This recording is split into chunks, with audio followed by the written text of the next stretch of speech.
Bonjour tout le monde, ravi de vous retrouver encore une nouvelle fois.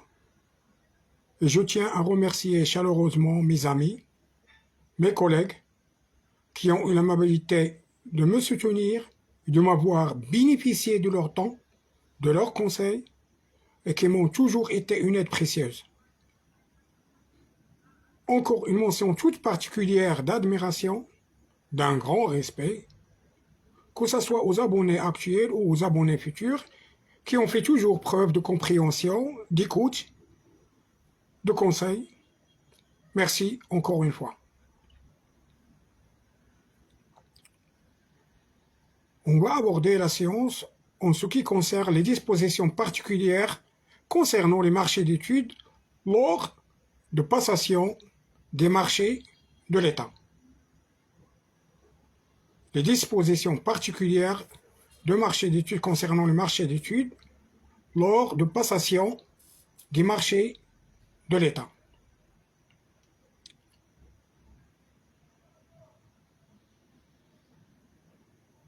Qu'est-ce qu'on entend par marché d'études?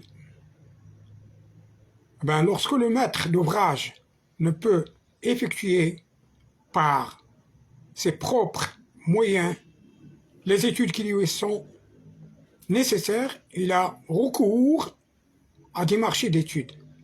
Et ces marchés doivent être nettement définis quant à leur objet, leur étendue et leur délai d'exécution pour permettre la mise en concurrence des prestataires.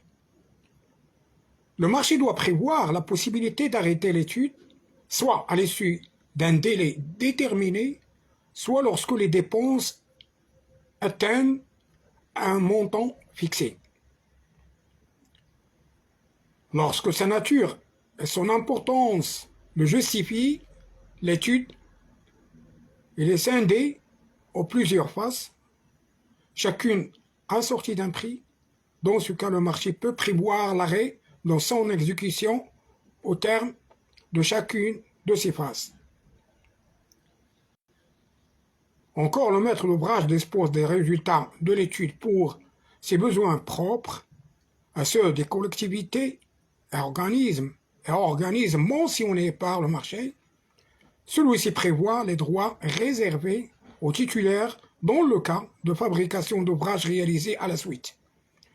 Les droits de propriété industrielle qui peuvent naître à l'occasion ou au cours de l'étude sont acquis aux titulaires, sauf dans le cas où le maître d'ouvrage se réserve tout ou partie de ces droits par une disposition de marché.